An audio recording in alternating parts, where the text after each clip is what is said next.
There's another part to this letter that is timely, is Father Rashmi admitted at the beginning, right, that this is his last Mass among us for a while. This is bittersweet for me, and I'm guessing for a lot of you, because this is his return to us, thanks be to God, after going home to be with his father in Sri Lanka, to be with his dad as he passed from this world and to send him on to the next, to be with his family, his brothers and sisters who he loves, his mother who he loves in this difficult time. But now, upon his return, we have to say goodbye again. Bittersweet, for sure. But even this second reading has something to offer us. Right? He said,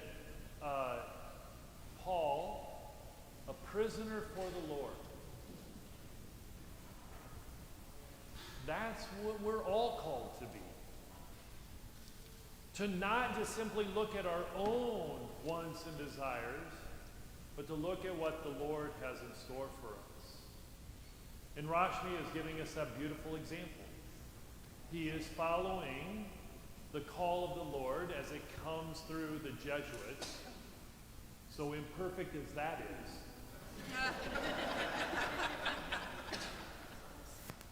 to go and minister at Loyola Maryland, right?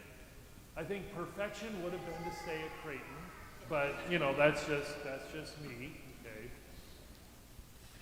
But he said yes to this higher calling.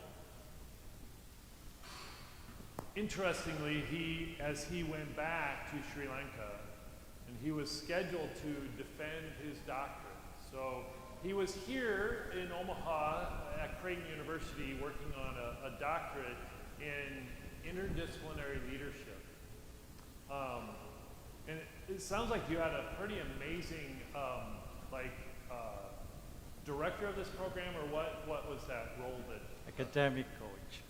Your what? Academic coach. Your academic coach. I understand you had a pretty amazing one. So that's what Omaha had to offer you. What was her name again? What was it? Candace? Candace Bloomquist. Candace Bloomquist. That's right. Oh yeah, my niece. So. No, it's not all about me. Okay, so he was here, and he finished that work, but then he had to go and defend that doctorate when he was in Sri Lanka. And he put that as God's call first. Instead of being present with his Father, he finished the Lord's work for him.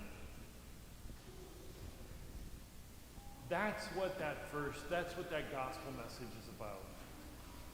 Okay, that one that we all have a problem with, right? Unless you come to me, unless you don't hate your mother and your father and your brothers and sisters, your spouse, your very self, you can't be my disciple. That word hate, newsflash for all of us, okay? The scripture that we hear, it didn't originally come to us in English. Shocking, right? Okay. So this word, sometimes words are really hard to translate. And this word hate has a very powerful, strong message to us, which isn't exactly what Jesus was intending. He doesn't call us to hate in the usual sense of that word for us, our mothers and fathers. After all, I don't know if I shared this with you yet, but the day that I walked into church at my home parish in Randolph, Nebraska, St. Jane Francis de Chantal, my mom's casket was in the front of church. And as I walked down that aisle, the grace that came to me is that I was walking to see the person that I loved the most in this world in the casket.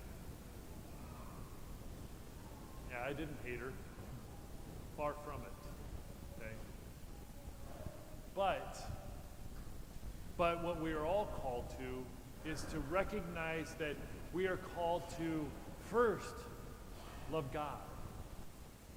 Right? So instead of hate, it's to without loving the Lord first and foremost, over and above our very selves, all of the relationships that we have in this world. After all, God is love. So God is the source of the love that we have for our parents, for our spouses, for our brothers and sisters. God is the source of that. So it only makes sense that that takes precedence, even over all the relationships in this world. And so we are called to do God's will first in our lives. To recognize that our wants, our desires are secondary to the will of God in our lives. And so we are called to continue to discern what is God's will for us, right? Not my own. But what is God's will for us? We're being given amazing opportunities in this family of parishes. In this historic 24th Street family of parishes, to put God's love first, over and above our personal desires and wishes. We're continually given that opportunity.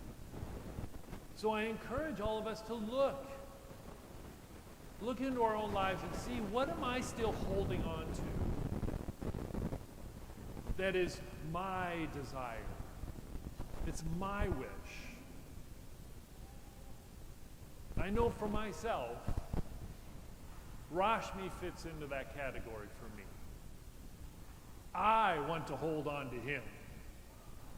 I want to continue to have his goodness,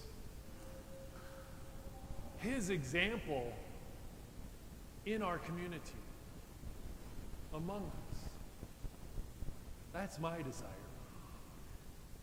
I have to trust that God desires for him to continue to move on, to continue to affect as many people as he can with that beautiful example.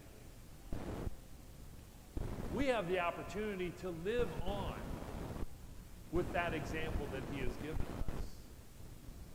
We have that opportunity, if we so desire, to continue to strive to live that example that he has given us. So let us continue to take these messages that God has for us today in this liturgy and continue to strive to put it into action in our everyday walk with Christ.